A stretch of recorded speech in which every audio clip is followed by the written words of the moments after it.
my gosh. Yes, yes, yes, yes. So I am super geeked. I am so super stoked. I have taken, I think it took me about 3 months. I've always wanted to do an event for my son.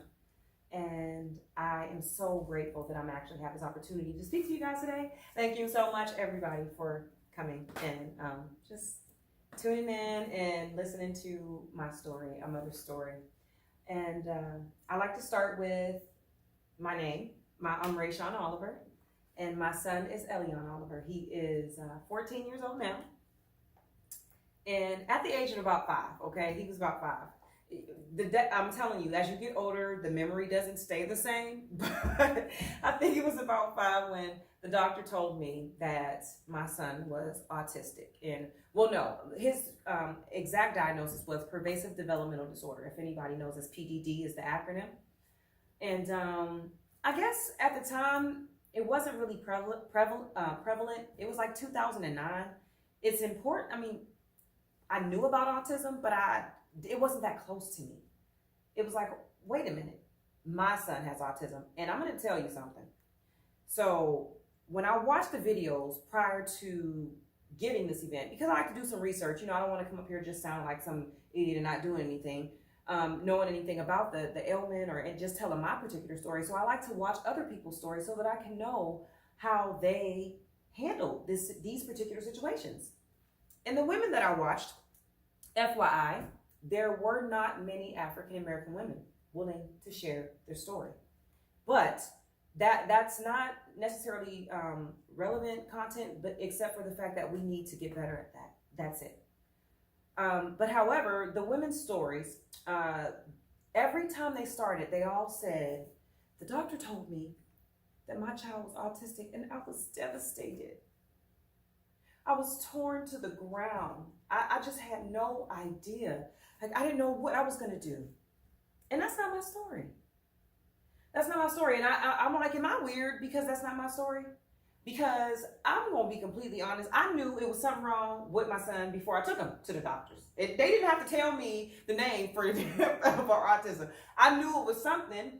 Because he just did things differently. He functioned differently. And it never made me feel that he was like a negative. I don't know why when you hear the word autism, there's such a negative connotation associated with the word. My son's autistic. And people would say, well, why you label your son? Well, if you got diabetes, I'm going to tell you got diabetes. That's what it is. It's a diagnosis. It's not a guess. So it was not a hard thing for me to know because I knew my son had autism or some form of a disability because he was different. He had some social awkwardness and he said things differently. Like he asked me at 5 years old if the black hole had sound. Now, mind you, I was just confused. I didn't know what to say about the black hole, but I told him to Google it. Anybody, just Google it because otherwise I can't help you out with that. I just don't know. But when I found out that he had autism, I wasn't really in a big uproar. I like I said, I knew that there was something that was different about my son, and I was already okay with that. It didn't matter. All I needed to know is what was I going to do now? What were my next steps? How was I going to have a child who I already knew was different with a diagnosis? I could actually get him help. When I first said, hey, Mom, Elion's autistic. Hey, Auntie, Elion's autistic. Hey, friend, Elion's autistic. I got all of this like backlash. Why do you label him like that? He just need a whooping. You ever heard that before? He just need a whooping. He would act right if he just got a whooping. And I thought, well, maybe I am the soft mom. I'm the soft mom. I don't want to give him a whooping. What? But I'm telling you, he developed unwarranted fear because of he didn't like yelling or the loud noises he had real big sensory issues. So that made a huge difference. So I knew that I needed to do my own research when it came to my son. There was nothing that I was going to be able to do. I couldn't use the traditional ways of being disciplined. Because when I was a kid, I got my ass whooped. Yes, I said ass, and I got it whooped. I got a whooping. And whatever it is that she had close to her, I was getting hit with. Nowadays, that don't fly. But it's the truth, okay? It is definitely the truth of my age. But I had to try to find different things for him, different ways to help him learn to function in life. And it was a very challenging thing to deal with a kid who has these just, I don't know, very simple things were complicated. Very, very simple things. Even recently, even up until this day, autism doesn't go away. You don't get rid of it. You learn different difficulties at the age, and then you adapt to that. You help your child in the best way because they're individuals. You know, they have an opportunity to express themselves, and you have to let them do that so that you can understand them. I took a parenting class when he was about 7. And there was a book. It's called Triple P. It's Positive Parenting. Positive Parenting Program. I went to the Akron Children's Hospital, and I'm like, I really do need some assistance with how to discipline my son, how to talk to him, how to make him feel comfortable and comfort him, and all these different things. Some emotions he had like really way up here. Sometimes he would just be so emotional. He want to yell and scream, and then sometimes he would have no emotion at all, and you would think he should be crying. He just wouldn't, and he would just be okay. And I'm like, are you sure you're okay? And he'd be okay. So it was very challenging for me to deal with that because, I'm not used to that. To me, I cannot count the number of times where I felt like a bad mom. Does anybody else who have autistic children have ever felt like a bad mom? If you say no, I'm telling you, even moms without autistic children feel like bad moms at times. Dude, come on. So when we would have a disagreement, and the one recent disagreement was about noodles. He goes in the kitchen and he asks my fiance, what are you eating? My fiance says, cheese and noodles. My son says, cheese and noodles? That's nasty. So I hear this conversation. I'm like, Elian, really? Cheese and noodles? Dude, macaroni and cheese? He says, macaroni is not noodles. Now, I know it would seem like something that's, like a kid. He's 14, first of all. I want to tell you, this is a 14-year-old kid just telling me this. Second of all, he's not a dumb kid. Like, he can tell you some stuff about some math. He knows how to do the exponents and make graphs and change stuff. And he can do coding. He knows how to say 1 in coding or 0, 1 and make words and all of this different stuff. He's very, very intellectual. But he don't know that macaroni is a freaking noodle, dude. It's a noodle. It is a noodle. We argued about this. We did. We argued about it. It took us like 3 hours to get him like, dude, okay, so let me break it down. You know how a dog is a dog, but they got a Chihuahua and a Staffordshire Terrier? That's the same thing with noodles. They got the penne noodles. They got the macaroni noodles. You getting it?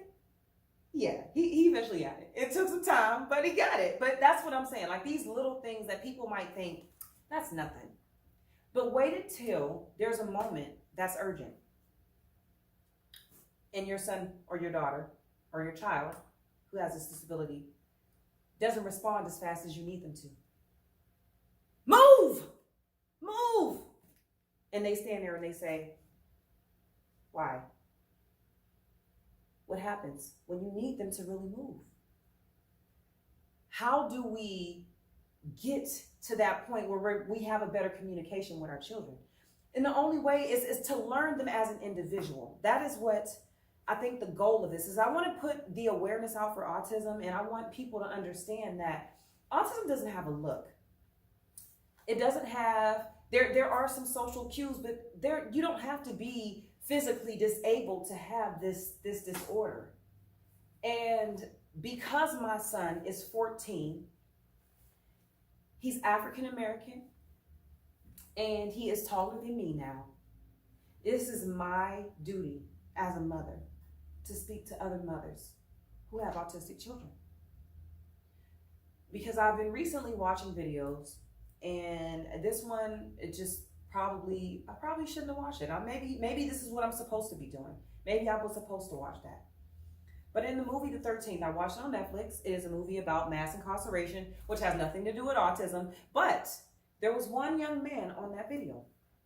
And this young man looked just like my son. The way he gazed, the way he didn't look directly at you, the way he walked kind of robotic, real straight. And the police walked up to this young man and said, "You need to come with me." And he was like, "Well, you know, why?" And they were like, "You fit the description of someone, you got to come down to the precinct. You'll get to go home as soon as we make sure that, you know." And he said, "Okay." That boy never went home. 3 years he spent in jail. And he was not guilty, and he was not the person that they suspected him to be. 2 weeks after he did the documentary, he killed himself. I do not want my son to be a victim. I want people to know that autism doesn't have a look.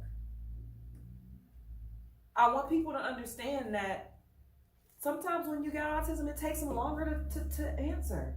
So they don't respond as fast. And some of their jokes are quirky. And I encourage parents to be patient with their kids. Elion has taught me to be patient, to be open-minded, and just to give him an opportunity to explain himself. Because every time I have, he's looked at me and I'm like, "Oh, okay, I kind of get it. I know why you would think that." But it is really, really understanding the why they think it. I think that will help you better understand how to help them change that thought process. Because my son, we say, you know, move, or shh, we need you to be quiet. He's going to be the person in the movie that's like, "What do you mean?" And then you get, you know, like, we just said be quiet. You didn't get that? So there are just so many things that stay educated. Please, as parents, as friends and family, stay educated. Learn what it takes to deal with an autistic child. I think that when you're learning, the best way to learn about autism is learning from people who actually have children who are, or family members that are autistic. They can better, I can tell you if someone knows someone who has autism. Because you know why? As soon as they see my son, he looks normal to people who don't know what autism looks like, or the gestures, you know, it's like this, you know, autism, like, it's, I don't know how to describe it.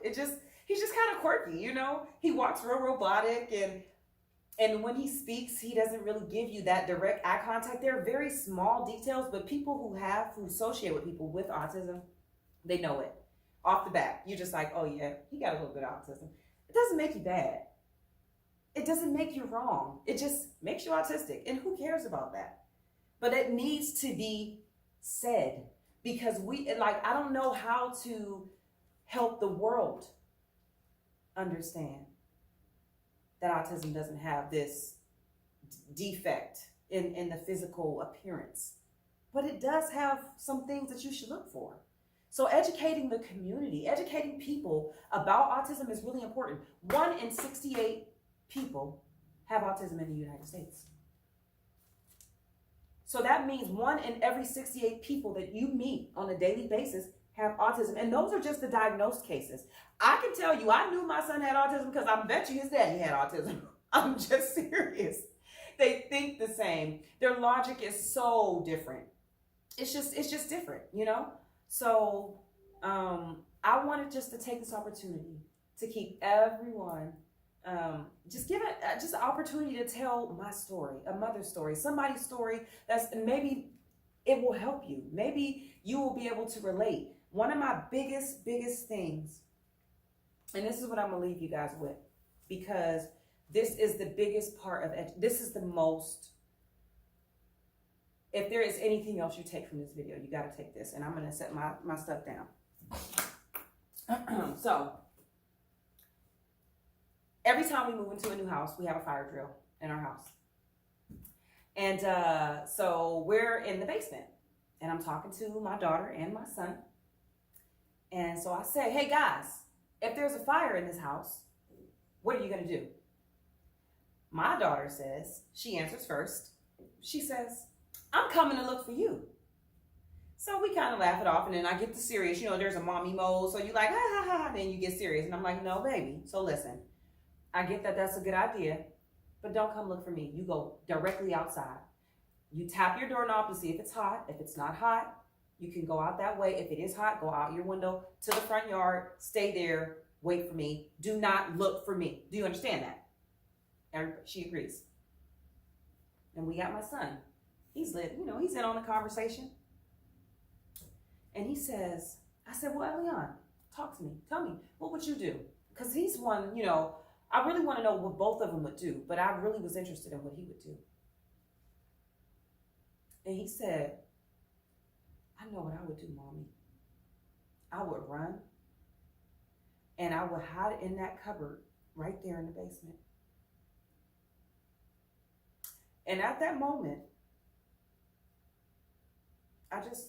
I saw him burnt, just, you know, holding himself. And I couldn't, I said, oh, baby, please, I am begging you, don't ever do that. That's not what you do. Oh, if I'm telling you, my heart went through my shoes. Talk to your kids. Talk to them. Even children without a disability need to know their fire drill. But I don't know how many kids are found burnt up because they run and hide. And my son was one of those kids. And now he knows. People, talk to your kids. Learn them as an individual.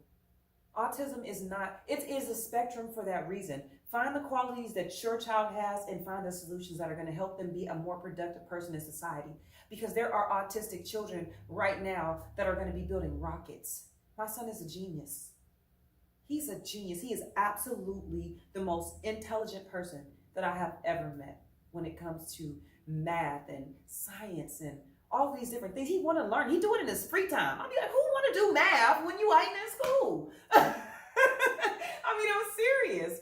But yes, do fire drills, learn your children, and be patient with them. And they are just individuals, guys. That's what I wanted to talk about today. And I'm going to use this time to have an opportunity if anybody wants to talk about their parenting. And I'm going to segue. Hey guys, thank you so much for tuning in. And I'm glad that you watched it. Hopefully you enjoy. Share it with a parent that may have an autistic child or someone who might need this information. Leave a comment below. Tell me some of the stories and some of the solutions that you have to deal with your children or family members that are autistic. Some of the sensory issues, some of the things that you've used to implement. I would love to hear those stories. If there's any other information that you want me to talk about, ask me a question. I'm here. I want to be the educator. I will give you guys what you got. If I don't know it, I'll ask somebody who does. I thank you guys so much for tuning in. Thumbs up this. Don't forget to share this dang on video. And I will see you guys soon. Bye-bye. All right, we can stop that one. Yep. How long is it?